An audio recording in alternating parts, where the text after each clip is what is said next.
capítulo 22, verso 1. 2 Reis, capítulo 22, verso 1, fala assim: Josias tinha 8 anos de idade quando começou a reinar e reinou 31 anos em Jerusalém. Olha que texto bom para você fazer uma mensagem. Diz nada demais, né? Nada. Josias tinha 8 anos quando começou a reinar e reinou 30 e quanto? 38 anos em Jerusalém. 31, tá vendo? Aquela piadinha, né? Para ver se vocês estavam prestando atenção. Deixa eu contar um negócio. Semana passada eu fui descer a escada, a perna travou. Eu fiquei assim parado pregando, todo mundo achando bom, eu estava morrendo de dor na perna. Hoje estou bem, graças a Deus. Voltei a malhar, a gente começa a emagrecer, né? Falta 20 e tantos quilos ainda, só Jesus. Aí vem TPM, vem avião, vem não sei o quê, complexo. Jesus segura a boca. Vamos lá, meu irmão, mensagem. Josias, quem é Josias, gente? Você tem ideia quem é Josias? Primeira coisa, era uma criança. Ele é apresentado aí como uma criança. Era um cara que tinha 8 anos de idade quando assumiu o trono. Alguma coisa demais em relação a isso? Não. Se você tem seus 40 para 50, você vai lembrar do Último Imperador, filme de Bertoldo Bertolucci, né, que contava a história do último imperador da China, que era uma criança. Você vai ver que Dom Pedro II, quando Dom Pedro I abdicou do trono, ele era uma criança. Então, a sucessão ela é uma coisa possível. Então, não tem nada demais a questão da idade desse menino de 8 anos. E a Bíblia fala que ele reinou durante 31, ou seja, ele foi até os 39 anos. Ele foi um reinado longo, não foi um reinado curto. Não é porque ele morreu cedo que ele não reinou muito. Ele reinou muito, apesar de ter morrido cedo. Ele reinou mais do que o seu pai, que o reinado do seu pai durou 2 anos. Olha a diferença. E a gente começa a olhar esse homem, né, essa criança, e a gente tem que entender de onde vem tudo isso. Vamos resumir isso de uma forma muito rápida. A gente tinha Saul, rei de Israel. Primeiro rei. Deus tira Saul, bota quem? Davi.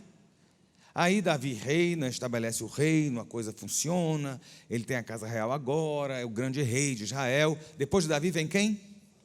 Salomão. Foi mais pungente ainda que Davi. Só que Salomão envelhece, morre e os seus filhos dividem o reino de Israel. O reino de Israel é dividido em 2 partes, reino do norte e reino do sul. Né? É como se fosse a Coreia do Norte e a Coreia do Sul, literalmente. Porque o reino do norte era o reino que estava fora do domínio de Jerusalém, que era a capital real, que era o lugar onde o templo estava, onde a presença de Deus se manifestava. Ou seja, Jerusalém é o lugar do reteté, entendeu? Fora de Jerusalém o negócio não pode funcionar. Você ora voltado para Jerusalém. O pessoal hoje não ora voltado para Meca, pois o judeu orava voltado para Jerusalém, porque o templo estava lá. Coisa interessante, o reino do norte, né? Engraçado, né? Porque você tem a Coreia do Norte, fica muito bem colocado, talvez você entenda dessa forma. Tem o gordinho da Coreia do Norte. O cara é meio esquisitão, um demônio aquele cara, ele está totalmente fora do eixo. E a Coreia do Sul é o pessoal legal, entendeu? É um país cristão, um país punjante e tal, não sei o quê. Vamos pensar o reino do norte e o reino do sul. O reino do sul ficou Jerusalém, com Judá. Então Jerusalém estava com o templo, Judá estava com o templo. O reino do norte não, era Samaria. E até no tempo de Jesus, os samaritanos eram mal vistos, entendeu? Porque eles competiam, rivalizavam com Jerusalém. Onde é que vai se adorar? Em Samaria ou em Jerusalém? Lembra agora disso? Onde é que eu vou? Onde é que é melhor? Na Coreia do Norte ou na Coreia do Sul? Lógico que na Coreia do Sul, né? E vamos deixar o reino do norte, né? O povo de Israel lá para o reino do norte, esquece, a gente vai falar do reino do sul, que era o reino, o trono que Josias estava assumindo. Olha que coisa interessante, aquele menino assume um trono que está dentro de Jerusalém, ou seja, dentro da possessão onde Deus havia estabelecido o seu próprio trono. Trono de Deus assim na terra, digamos assim, se eu posso, colocar dessa forma mais metafórica, se for assim colocado, seria ali em cima da arca, ali no propiciatório, seria no Santo dos Santos, depois que a arca foi tomada e tal. Então, ou seja, você tem o reino do sul, a presença em tese de Deus, você tem aquela situação toda muito mais correta diante de Deus. E, na verdade, o reino do sul está uma baderna. O reino do sul, aonde estava o templo, o reino do sul, aonde estava o Santo dos Santos, o reino do sul, aonde eram oferecidos os holocaustos, os sacrifícios, estava uma baderna. Eles estavam longes, distantes de Deus. O fato, presta bem atenção, o fato de estar na igreja não quer dizer que você está em comunhão com Deus. Pastor, eu venho todo domingo de manhã assistir você falar. Que bom, né, meu irmão? E o resto da sua semana, como é que fica? Você está vivendo aquilo que você tem buscado da presença de Deus? Ou você só bate o ponto e passa a semana enrolando, igual muito funcionário faz? Bate o ponto de manhã, enrola o dia todo, bate o ponto à noite e acha que produziu alguma coisa, como se ninguém tivesse visto.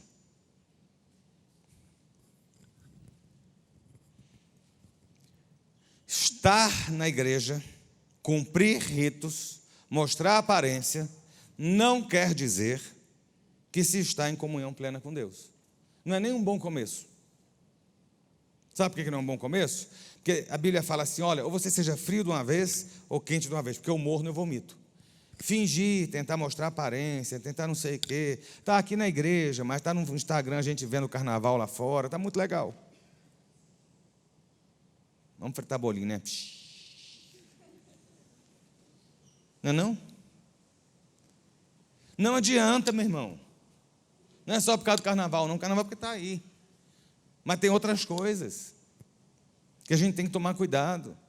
Então, Josias, ele nasce e ele assume o trono de Jerusalém, em tese, onde Deus estaria habitando, onde Deus estaria comandando, e o negócio está o caos, o demônio encastelado, você tem assim a desgraça acontecendo. Esse é Josias. Mas vamos entender como é que chegou a isso. Houve um rei chamado Ezequias, que foi um bom rei. Ele organizou, ordenou Jerusalém. O seu filho se chamou Manassés. Você sabe quem é Manassés? Avô de Josias. Então, eu vou apresentar a você quem é Manassés. Manassés era o demônio em pessoa. Aquele homem, a Bíblia fala que ele fez mais barbaridades. Isso está na Bíblia, 2 capítulos antes desse do que a gente leu, ou 1 capítulo. Ele fez mais barbaridades, ele foi mais endemoniado do que todos os reinos antes de Israel que Deus havia mandado tirar. Você tem ideia o que é isso? Eu li, eu falei, cara, esse cara, assim, eu acho que o inferno entrou dentro dele. A Bíblia fala que ele foi pior do que todos os reinos que Deus arrancou da terra prometida. Isso é um versículo. Manassés, ele profanou o templo de Jerusalém, aonde em tese a presença de Deus estava, quando fosse buscado. Ele simplesmente arrancou a presença de Deus, ele colocou outros altares, haviam prostitutos culturais cultuais dentro das dependências do santuário. Ele levantou altares a deuses pagãos, levantou altar a Astarote, que era a divindade daquela região, levantou a Baal, levantou a outras coisas. Ele pegou os seus filhos, e havia um vale onde eles ofereciam crianças em holocausto, e ele matou os seus filhos e os queimou a um desses deuses. Esse é um rei de Judá que se assentou em Jerusalém, a cidade de Deus. Entende por que eu falo a você que estar na igreja não quer dizer ter a carteirinha de membro assinada, não quer dizer salvação? Esse é o avô de Josias. Como é que é o nome do pai de Josias? Amon. Aí, Manassés morre. Manassés, ele foi preso pelos assírios no final do governo dele e deportado. E aí, no meio, olha, é isso que a gente não entende de Deus, né? O cara era o demônio. E Deus ouve a oração dele lá na cadeia, lá na prisão. Entendeu? Se Deus ouviu a oração de um salafrário daquele, você acha que não vai ouvir a sua, meu filho? Você imaginou? Se Deus ouviu a oração de Manassés, que foi o pior rei de Israel, atendeu e o livrou e o trouxe de volta a Jerusalém como rei. As misericórdias do Senhor são a causa de não sermos consumidos. Ele ouviu Manassés. Não vai ouvir você? Você acha que sua oração já não chegou no céu? Você acha que Deus já não está contabilizando a sua oração, já está mandando resposta? Sua oração não fica parada no meio do caminho, ela não entala no canal do céu, não. Entendeu? Não perde o sinal da operadora. Tenha confiança no Deus que você serve. Amon, depois que Manassés morre, Manassés vai com certas coisas, com certo de Deus. A Bíblia fala que ele morreu em paz. Olha que coisa interessante. O cara foi um crápula durante a vida, mas morreu em paz. Que quando Deus entra na vida de alguém, Deus muda a história, né? Viu? Fica você aí, lambendo chaga do passado, que você foi, que você fez. Já viu? Eu odeio esses testemunhos. A pessoa para, há 30 anos atrás, quando eu era atriz da Globo, que eu fazia filme assim, que eu não sei o quê, porque eu era não sei o quê, porque eu me prostituía, porque eu isso, porque eu aquilo. Tem quantos anos isso mesmo, minha irmã? 30 anos. Vem cá, desses 30 anos para cá, o que Jesus fez na sua vida? Não, o Senhor me deu um ministério que eu conto esse testemunho. Não fez nada. Deus apagou a história de Manassés, o perdoou e começou uma nova história. E ele termina em paz. Mas ele foi um péssimo rei, o pior de Israel. O seu filho Amon consegue seguir os mesmos passos dele. Amon é pai de Josias. Ele dura 2 anos, porque a Bíblia fala que ele não se arrependeu diante de Deus, como o seu pai Manassés. Essa história está em Crônicas, essa história está em Reis. Viu? E aí eu quero te dizer uma coisa. Qual seria o fim de Josias? Hoje, se ele fosse um crente, ele ia chegar na igreja e os irmãos de oração iam chegar e falar assim: tem que fazer uma quebra de maldição. Você é amaldiçoado, porque seu avô foi um prostituto cultural. Deixa eu dizer uma coisa. O Manassés, a Bíblia fala que ele era agoureiro. Não é mau agouro, porque a gente acha que agouro sempre vai ser negativo. Não. Ele era adivinhador. Ele olhava as nuvens para saber o futuro. Ele consultava médiuns. Era tudo isso que ele fazia. Então, assim, o cara mexia com magia negra. O pai de Josias mexia com magia negra. Qual era o fim de Josias? Ser amaldiçoado. Então Josias tinha que passar por um processo de quebra de maldição. Não é? Porque ele tem uma maldição o quê? Hereditária. Ele tem um espírito familiar que age nas gerações. E a gente tem que fazer um trabalho de libertação para poder quebrar isso nele. É isso mesmo, produção? Então, se alguém nessa igreja, a começar do altar e até aí, disser para você que tem que quebrar a maldição hereditária na sua casa, você vai virar e falar assim: afasta de mim, Satanás, seu herege. Eu estou lhe dando essa autoridade. Você sabe por quê? Porque Josias tinha 8 anos.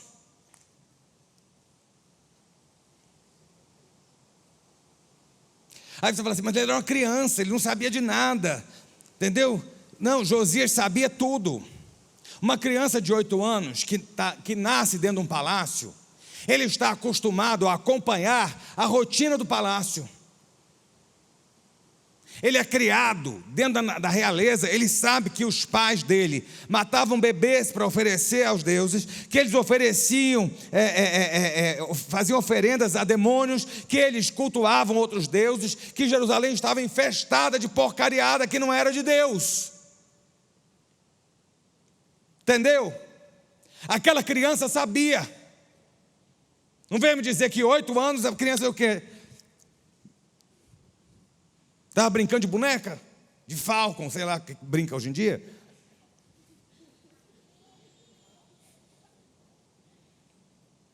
Ele ficava no fundo do palácio, com o telefone celular do pai, do rei, jogando. Mas não sabia nada. Sabia, aquele menino sabia. E aquele menino assume o trono. E ele faz a mais profunda mudança no reino de Judá, ali em Jerusalém. Ele restaura o reino. Eu quero dizer a você o seguinte, que não importa o que o seu pai fez, não importa o que o seu avô fez, porque se for por maldição hereditária, nós somos amaldiçoados desde Adão, mas Jesus Cristo levou as nossas maldições e as anulou, e nos deu uma nova vida plena, perdoados e resgatados pelo sangue. Não ouse diminuir o sacrifício e o poder do sangue de Jesus na minha vida, nem na sua. Pois você está dizendo que tem maldição hereditária e você é um herege. A igreja hoje é contaminada com esse tipo de idiotice, com doutrinas de demônios que amarram a gente. Jesus nos libertou do pecado, da morte e da maldição. Ele se fez maldição no meu lugar. Se o meu pai foi, se o meu avô foi, eu digo a você, eu não sou, porque eu sou filho de Deus.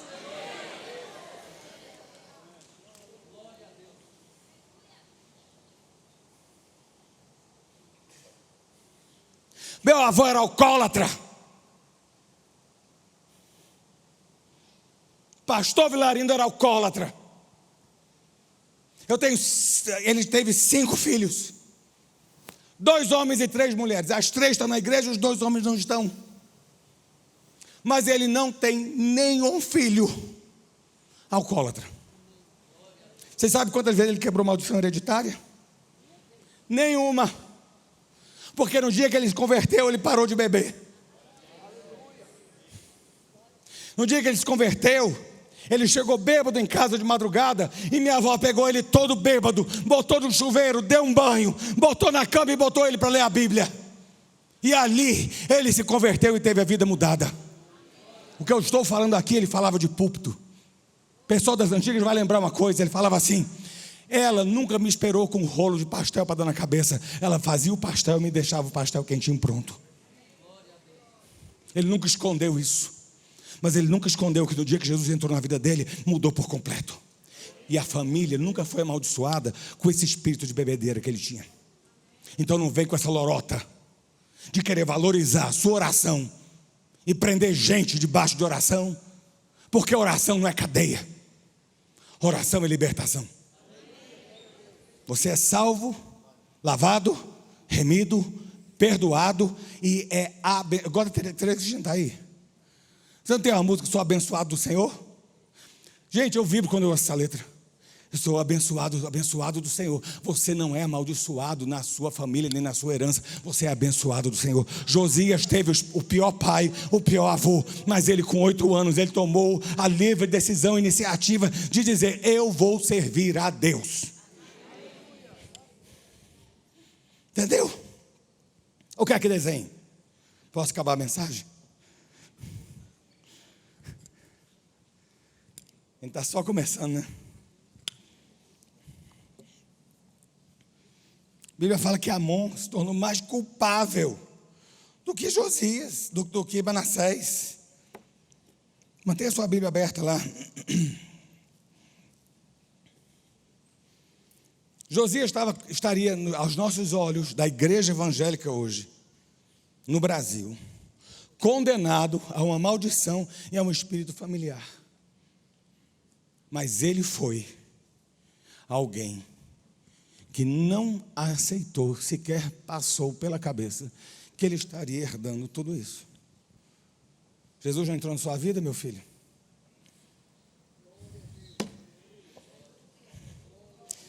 A mãe dele se chamava Gedida e era filha de Adaías, quase que de Aldair, de Boscate.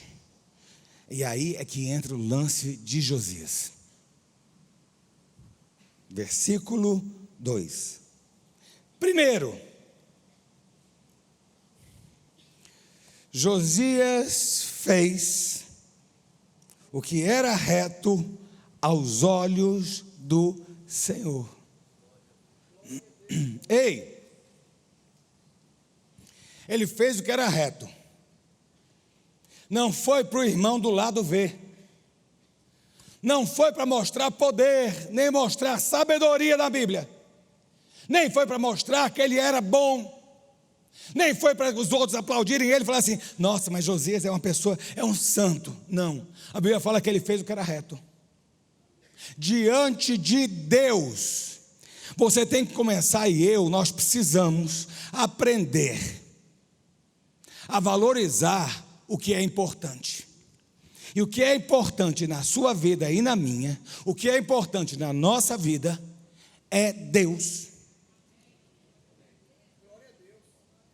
A santidade que eu vivo ou não vivo, não é para mostrar a você que eu sou santo. A santidade que eu tenho que viver é para que o meu Deus saiba que eu o amo e eu estou buscando e obedecendo e seguindo a Ele. Essa história de muito poder, essa história de muita unção, essa história de coroinha dentro de igreja, não cola. Porque ser crente sentado no banco, ser crente trabalhando, ser crente fazendo alguma coisa, é muito fácil. Mas no dia a dia é que a coisa pega. E não é no dia a dia, aí você fala assim, realmente, é dentro de casa, com a mulher, com os filhos. Não. Pega, é no dia a dia você sozinho e eu sozinho. O que é que você faz quando ninguém está vendo? Captou agora? Eita, que aperto, hein, no carnaval. Oh, Jesus. Lembra que eu falei outro dia desse? Quando a gente prega primeiro para si. Estou pregando para mim também. A mensagem inclui você e inclui a mim. Sabe por quê? Porque eu sou feito do mesmo material que você. Então não olhe para mim achando que eu sou melhor, não. Mas Josias fez o que era reto aos olhos do Senhor. Você quer ter o fim de Josias? A gente vai chegar no fim dele. Você quer chegar no fim de Josias? Que foi o rei que não houve um... Deixa eu explicar um negócio.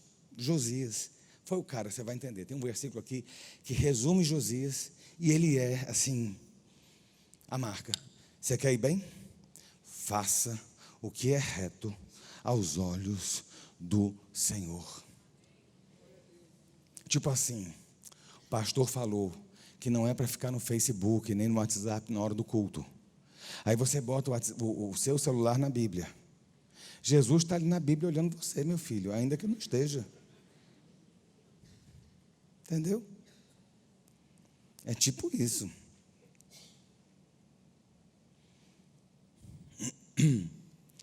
Josias, no capítulo, versículo 2, fez o que era reto aos olhos do Senhor, né? Primeiro ponto. Segundo, andou em todo o caminho de Davi, seu pai. Gente, negócio complexo, né? Porque quando você pega Davi também não era essa flor que se cheire. Mas pastor, Deus disse que Davi era um homem segundo o coração dele, então o coração de Davi era um coração de ouro. Ora, nenhuma Bíblia fala do coração de Davi. Vamos aprender português?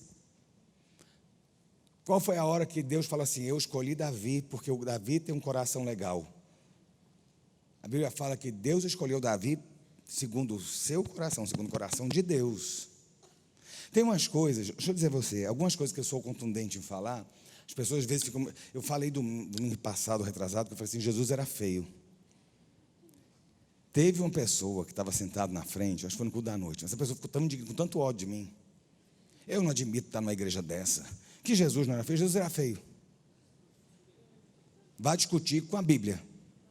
Estava dizendo que ele não tinha aparecido em formosura, o cara era feio pra caramba. Entendeu? Vai ver o coração de Davi. Deus, hora nenhuma, fala. O povo tinha escolhido quem? Saul. Né? O povo chega para Deus, para o profeta Samuel. Eu estou voltando a fita lá atrás. Se você não está conseguindo entender, vá ler a Bíblia e vá participar da escola dominical. O povo pediu um rei. Eles não tinham um rei, eles tinham um profeta. Aí Deus fala, então tá bom, dá um rei. É o que eles querem. O que é que eles pegaram? Eles escolheram Saul. Quem era Saul? Lindo. Começa daí. Saul era lindo. Era aquele homem que toda mulher gostaria de ter. Alto, moreno, musculoso, barriga tanquinho, né? Cabelo raspadinho assim, tipo soldado, tal. Família era rica. Esse é Saul. Você já sabia disso, não? A Bíblia fala que Saul não tinha ninguém mais alto que Saul. Não tinha ninguém acima do ombro de Saul. Você imagina? Você com um bofe desse, acabou, né? As inimigas iam ficar tudo arrasadas, né? Escadinha para beijar. Ô, gente, esse é o sonho. Esse era Saul. Olha o abacaxi que deu.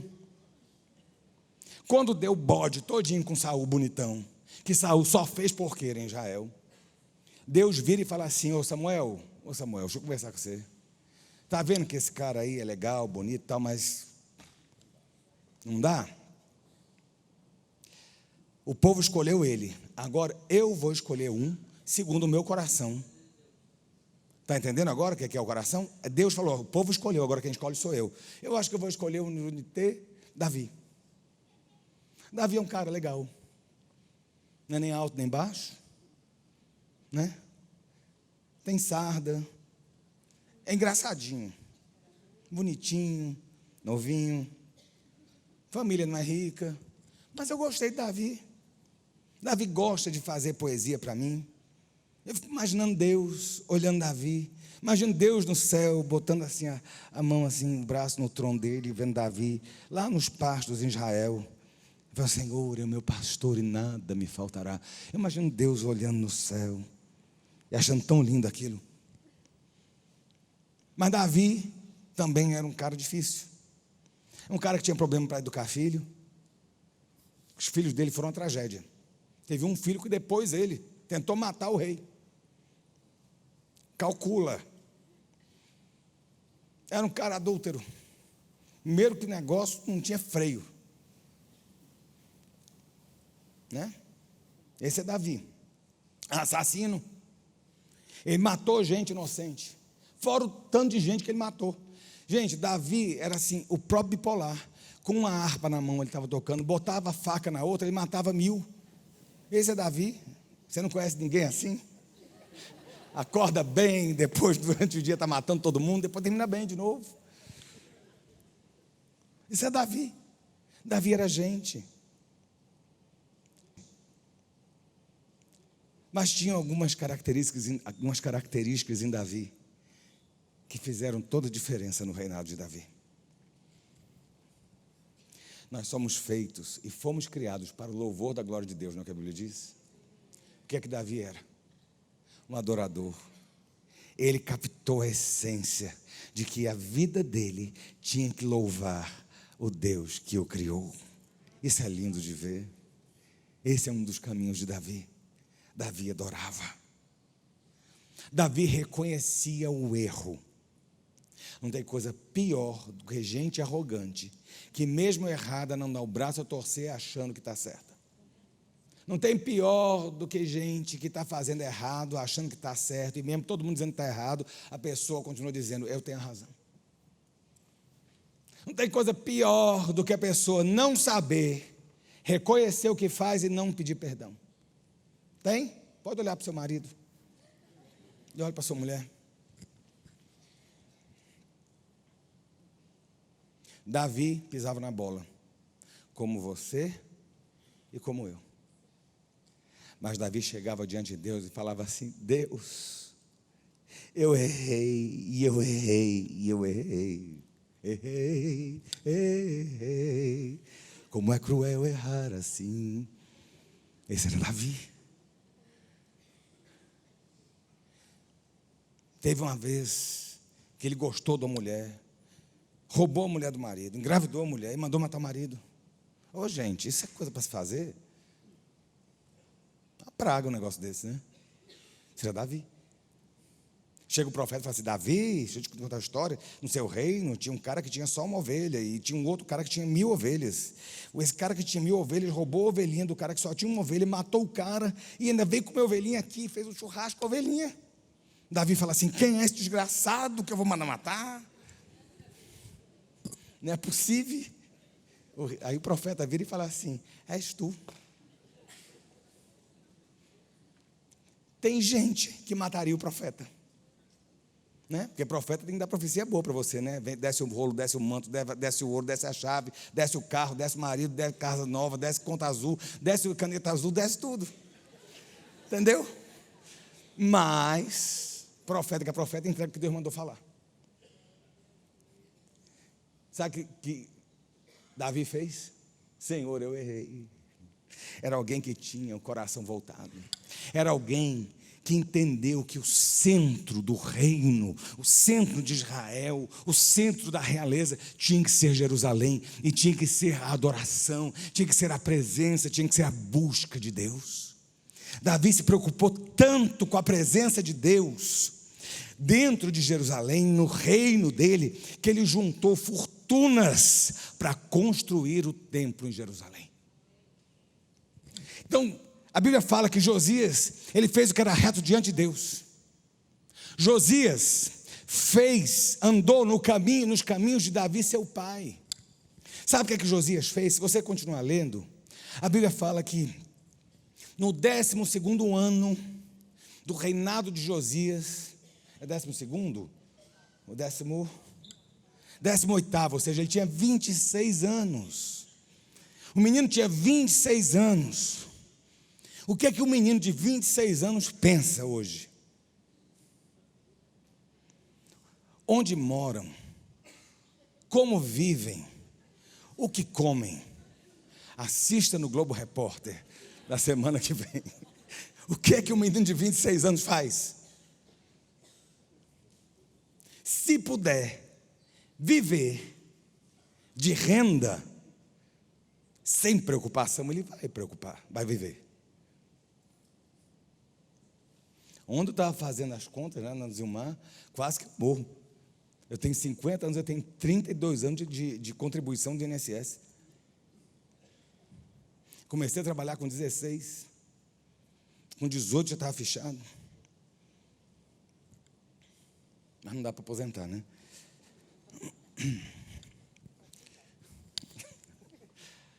Se juntar 50 com 30 dá 80, eu tenho que bater 120, então o negócio ainda vai.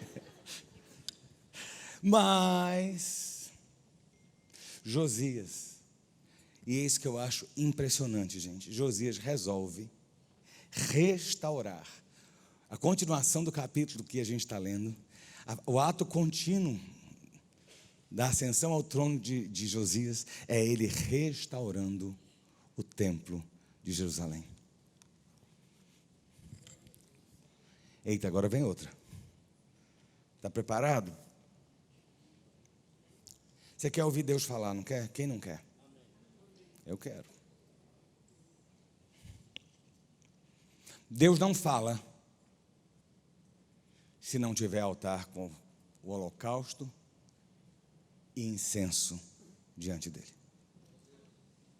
Deus não fala se não tiver templo para ele descer e se manifestar. Você sabia disso? Que heresia é essa, pastor? Está amarrado, sai Satanás, né? Que eu ensinei. Não. A Bíblia fala que nós somos templo do Espírito Santo. O Espírito Santo, ele se move nessa terra porque ele olha para mim e para você.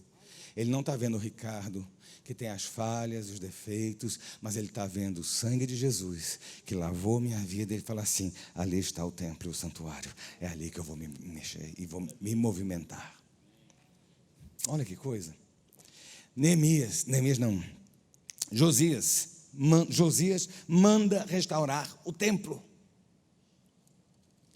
Deus não havia falado nada ainda, se você ler Crônicas, se você ler Reis, diz, Neemias assumiu o trono com 8 anos, e simplesmente logo depois ele começa a restaurar o templo. Não tem um demanto, um decovas, não teve nenhum profeta no palácio, não tem nada. Parece que Deus não fala. Mas o Neemias, que era para ter uma maldição hereditária, que não tinha, porque ele não tinha por que ter, ele resolveu começar a restaurar o templo em Jerusalém. Quando ele está restaurando o templo em Jerusalém, sabe o que é que eles acham? Um rolo do livro da Bíblia. A Bíblia é o que, meu irmão? A palavra de Deus. Tem muita gente que está querendo ouvir Deus falar. Tem muita gente que está querendo demantos e decovas. Tem muita gente que está querendo que os médiuns e que os agoureiros crentes venham resolver a sua situação. Mas não tem um templo restaurado. Sabe por que é que Deus não fala com muita gente hoje? Porque Deus não se move no meio de pedregulho. Você lembra Elias, quando teve o fogo no Carmelo? Antes de Elias invocar Deus para mandar fogo para consumir o holocausto, Elias restaurou o altar. Você quer que desça fogo no altar da sua vida? Restaure primeiro o altar de Deus na sua história. Você quer ouvir resposta de oração? Você quer ouvir Deus falar que vai descer o ouro na sua mão, a chave e o rolo? Então conserte o templo da sua vida. Depois que Neemias começou a restaurar o templo, foi que Deus resolveu se manifestar. Entendeu? Porque tem muito crente que está achando que a gente tem vidente no nosso meio, agoureiros e feiticeiros. Ontem eu parei num sinal, estava lá o cartaz de Dona Daiane.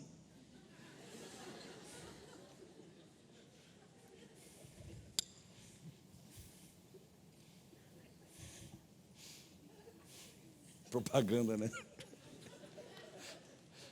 Aqui traz o amor perdido. Eu vou lhe dizer, profeta de Deus não existe. Deus não levanta profeta para ser agoureiro e está lhe contando o seu futuro. Porque o povo corre atrás de quem é profeta para ouvir Deus falar do futuro. Você vai ter, você vai conseguir, o que vai acontecer com fulano, que mais não sei o quê. Deixa eu dizer para você, o Espírito Santo não é fofoqueiro. O profeta existe para dizer aquilo que Deus do céu quer falar com o seu povo. Não adianta.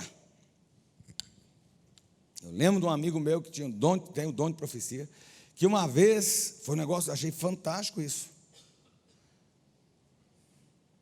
Ele falou que ele, lá do Nordeste tinha umas irmãs, alguns de vocês conhecem. Falou que tinha umas irmãs que eles chamavam no meio das igrejas de papa profeta. Viviam correndo atrás de profecia. E um dia bateram na casa onde ele estava, 3 irmãs, com a foto para orar por um homem.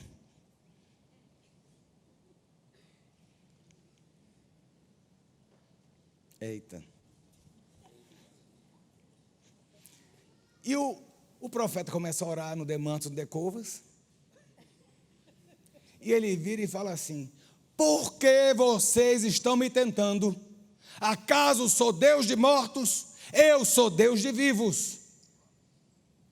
Elas levaram uma foto de um homem morto para testar o profeta se era de Deus. Quando você vai orar com alguém, não fica esperando Deus dizer se seu marido vai ser isso, aquilo, seu futuro vai ser assim, vai casar, deixar de casar. Primeiro, corte o cabelo, bote a maquiagem, suba um pouco mais a saia e começa a ficar mais bonitinha. E você pega a sua barriga e para de usar a camisa do Flamengo com o short todo colorido. Está aí, Deus falando para a sua vida, se consertar. É uma múmia. Ou é uma esfinge.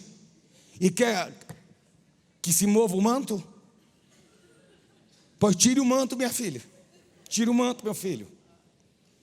Deus não está aqui. É engraçado quando eu falo isso, mas é a pura verdade. Aí você vê gente perdendo tempo de vida. Ora aqui, ora aqui, ora aqui. Aí esse profeta aqui disse um negócio que eu não gostei. Não, deixa eu ir nessa aqui, que essa aqui é melhor. Olha, eu soube de um outro que dá umas profecias que é quente. Aí descobre que o outro lá de trás liga no telefone e fala. Meu irmão, deixa eu dizer, você quer ouvir Deus falar, conserte o altar na sua vida. Seja sério com as coisas de Deus. Deus só começou a se mover em Jerusalém novamente quando o templo começou a ser restaurado. Você quer ver Deus se movendo na sua casa? Comece a restaurar o altar. Você quer ver Deus se mover nas suas finanças? Comece a restaurar o templo. Você quer ver Deus se movendo no seu lado emocional? Comece a restaurar o templo e o altar na sua vida. Porque na hora que tiver tudo arrumadinho, Deus desce, se move, recebe o holocausto e manda a resposta para a sua vida. Essa equação, se você mexer e inverter, não funciona. Esse é Josias. Dura essa palavra, né? Sabe o que ele fez? Ele restaurou o templo. E aí ele ouve Deus. Aí Deus fala. Sabe o que ele fez? Refaz a aliança. Há um processo, meu irmão. Há um processo diante de Deus. Viu? Você é de Deus, você restaura o templo, Deus fala com você. A Bíblia fala que Ele refez a aliança com Deus.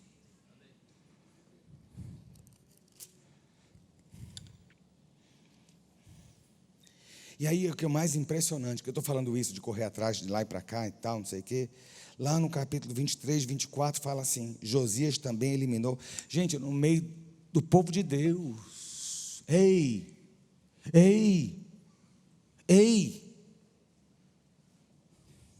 eliminou os médios, os feiticeiros, no meio do povo de Deus. Você acha que a gente não tem isso no meio nosso? Você acha que a gente não tem feitiçaria? Sabe aquele sabonete que você pega naquela campanha de libertação de marido? E leva para casa, que é o sabonete ungido. Eu não estou falando de Universal não, meu irmão, porque Universal hoje está certinho lá, com um monte de coisa. O resto é que perdeu o controle geral. Essa semana foi preso um salafrário de um psicopata, pedófilo, auto-intitulado bispo. Quem que ordenou uma desgraça daquela, pastor?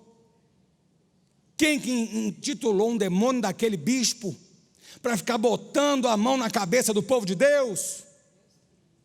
O povo estava lá, deixa eu dizer, Josias começou a limpar, porque tinham médiuns e feiticeiros. Hoje nós temos médiuns e feiticeiros.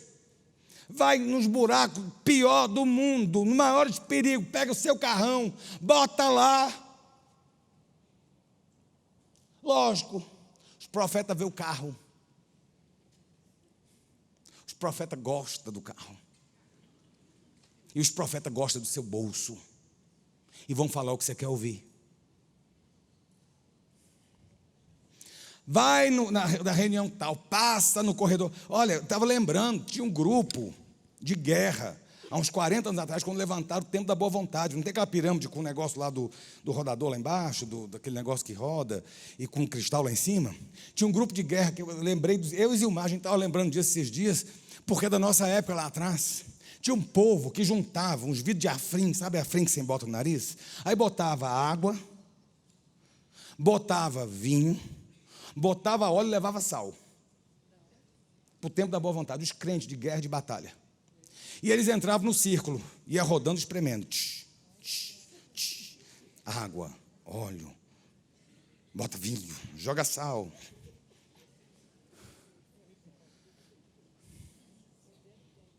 Vem cá. Sabe o que acontece? Um monte de gente vai atrás. Evangelho não é isso. Sabe qual foi o fim desse grupo? Acabou. O pastor ou o líder que cuidava desse troço aí, desviado no mundão, que Deus tenha misericórdia e me alcance de novo. E o tempo da boa vontade está lá. Foi temperado com sal, com óleo. Entendeu? Resolveu nada. As macumba. Há 30 anos atrás eu estava fora da igreja. Estou caminhando já para o fim. 30 anos atrás, é isso, estava fora da igreja. Sempre gostei de música. Você viu o tanto que eu canto bem.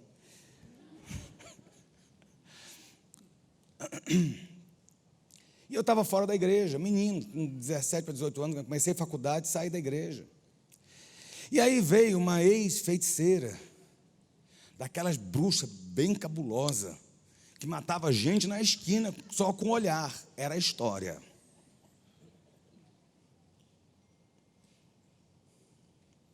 Não que eu não acredite no poder do mal, eu sei o que é que o diabo é capaz de fazer. Porque eu sei o que o diabo fez na minha vida. Mas só vou te contar um segredo, eu sei também o que Jesus faz, porque eu sei o que ele fez na minha vida. Quem tem que ter medo aqui é Satanás, não eu. E eu lembro que essa mulher, eu estava viajando, essa mulher dormiu no meu quarto. Jesus. Ceder um negócio de luxo, né? Eu tinha minha coleção. Olha, eu trabalhava no governo, ganhava bem pra caramba, tinha minha vida fora, viajava direto para fora, o dólar estava 1 a 1, meu irmão. Isso nunca, olha, você nunca vai ver isso na sua vida, você que nasceu agora nesse presente século. $1, R$1. Eu paguei passagem na Transbrasil a 87 centavos. Olha que bênção. Como é que você não traz para o Ginganga, gente? Meus CDs estavam todos lá. E a mulher começa a sentir opressão no meu quarto. E ela fala, a opressão está vindo daqui, dos CDs. Porque tem Madonna, porque tem não sei o quê, porque tem não sei o quê, porque tem isso. É tudo ponto de contato para destruir a vida dele. Eu chego de viagem. No mundo estava, no mundo continuava. Família reunida. E eles todos apostando que eles iam destruir os meus CDs e eu ia ficar liberto. E eu lembro que nós temos que limpar, porque essa profeta, porque não sei o quê, e fez aquele negócio todo, aquele lereado todo. Pegam toda a minha coleção de CD e botam na sala. Eu morava com o pastor Vilarino na época, botaram na sala. Minha tia, outro, não sei quem, todo mundo quebrando meus CDs. Phil Collins. Alphaville. Eu tinha conseguido um CD que não existe numa loja na periferia de Miami, que eu não sei nem onde é que ficava essa loja, mas eu consegui achar, era coisa assim única, tiragem única. Meu Alphaville, sabe o que é Alphaville? Forever young, I want to be forever young. Do you want to live forever? Gente, pá! Essa pombagira dessa Madonna, pá! E começou a quebrar. Quebraram. Aí nessa, os CDs evangélicos que eu tinha também foram. Porque o critério é esse, se é para quebrar a cabeça de Satanás, não importa o que eu estou quebrando, vamos quebrar. Agora o Ricardo vai sair do mundo. Ô, crente. O que eu achei de CD de novo, eu comprei tudo de novo. O meu Alphaville estão me devendo isso 30 anos depois. E parte desses CDs estão comigo. Aí você vai dizer que eu estou endemoniado? Fala agora na minha cara. Porque cantar modão, você pode. Botar o sertanejo lá numa coisa, o baile funk, pode. Eu estou falando para você que essas macumbas de crente não funcionam. Essas feitiçarias de crente não funcionam. Quem liberta o homem é Jesus Cristo. É o poder de Deus que quebra a cadeia de Satanás e coloca você de pé de novo, andando rumo à cruz. É o sangue dele que limpa, lava e restaura a sua vida. A gente tem que tomar muito cuidado. Às vezes o diabo realmente se infiltra em algumas coisas, mas você tem que ter um direcionamento muito firme. Muito firme. E a Bíblia fala que Josias, em Jerusalém, meu irmão, tinha médiuns, feiticeiros, ídolos do lar.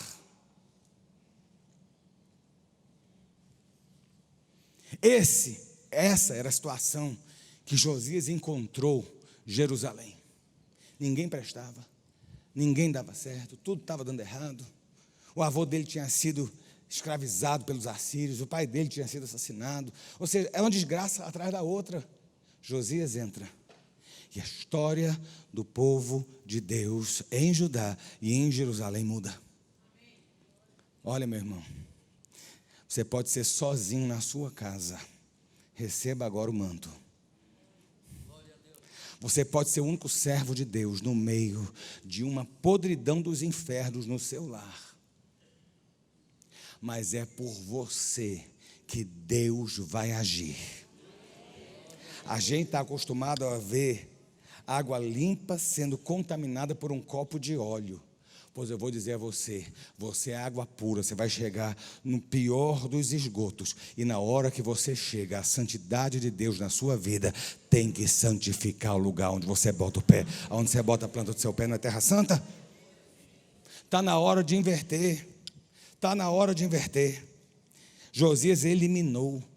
Quando chega, Satanás sai. Quando você chega, Satanás vai ter que sair. Para cumprir as palavras da lei que estavam escritas no livro que o sacerdote Euquias havia achado na casa do Senhor. Vou só te dizer uma coisa, meu irmão. É você se andar nos caminhos de Josias. Se você buscar o Senhor e andar de forma reta. Se você andar no caminho de Davi, da adoração e do reconhecimento de erros e do pedir de perdão e de colocar e entronizar Deus no centro. E o último ato de Josias aqui que fala que ele era um bom homem e ele não se desviou nem para a direita nem para a esquerda. Não importa se aqui fala alguma coisa, não importa se lá fala outra, eu estou caminhando para Jerusalém, os meus pés estão trilhando o caminho da salvação e nada nem ninguém pode dispersar e distrair a minha mente. Esse foi Josias. Você quer a sua vida mudada? Você quer a sua história mudada? Eu não estou dizendo, olha, ele gastou muitos anos para fazer isso.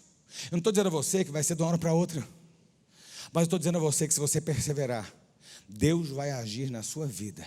E Deus vai usar você como um luzeiro no meio das trevas. A gente canta, como um farol que brilha à noite, como ponte sobre as águas, como abrigo no deserto. Não é isso? Flecha que acerta o alvo. Você está orando e cantando, pedindo, Deus, eu quero ser farol. Eu quero ser a flecha que acerta o alvo. Eu quero ser ponte que leva a Deus. Leva a Jesus. Eu quero ser bênção. Seja essa a sua oração. É você que vai ser farol nas trevas da sua casa. É você que vai ser farol nas trevas do seu trabalho. É você que vai ser farol nas trevas das inseguranças desse século. É você que vai ser bênção. Porque se Jesus estiver em você, grande é a luz que brilha na sua vida. Você sabe qual foi o fim de Josias? Gente, é mais um que eu quero chegar no céu. E eu quero, todo mundo quer conhecer um, conhecer outro. Eu gosto de conhecer aqueles que a gente não dá tanta importância. Eu quero conhecer a menina que não tem nem nome, que falou para Naamã que estava leproso, e disse, lá na minha terra tem um profeta. Ninguém sabe o nome daquela menina, nem o fim que ela deu. Está no céu, eu quero chegar lá e falar assim, cadê a menina? Eu quero encontrar o menino que abriu a porta, a menina que abriu a porta lá, quando Pedro foi liberto da cadeia, os crentes tudo orando, no maior demanto, Senhor liberta Pedro, Pedro já estava liberto há muito tempo. É a menina ou o menino? Menina, sempre mulher, né? Mulher chegou lá, a menina chegou lá, abriu a porta, é Pedro. Ela vai avisar, ninguém acredita, só ela que viu. Sabe, os luxos anônimos. Josias, ninguém fala. A gente fala do grande rei Davi, da sabedoria de Salomão. Deixa eu dizer como é que a Bíblia retrata Josias. Josias que andou retamente diante do Senhor. Josias que andou nos caminhos de Davi. E Josias que não olhou nem para a direita nem para a esquerda. Sabe como é que ele foi retratado? Está aqui.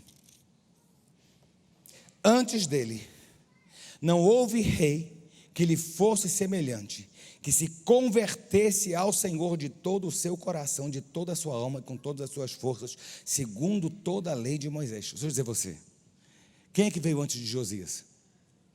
Todos os reis. Davi, Salomão, Ezequias. E depois dele, nunca se levantou outro igual. Igreja, esse é Josias, um grande rei.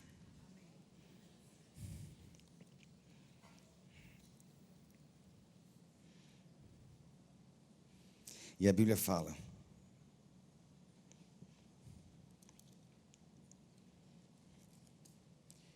que enquanto Josias reinou, o povo serviu e temeu ao Senhor, seu Deus.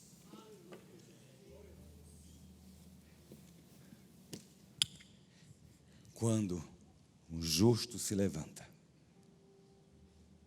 ele faz diferença. Você é justificado em Cristo Jesus. Eu só digo a você, ande reto diante do Senhor. Restaure o santuário do Espírito de Deus na sua vida. Ouça Deus, refaça a aliança. Remova as quinquilharias e as feitiçarias que a gente anda catando por aí. Busque ao Senhor e você há de ver a sua casa transformada. Em nome de Jesus. Vamos ficar de pé para orar.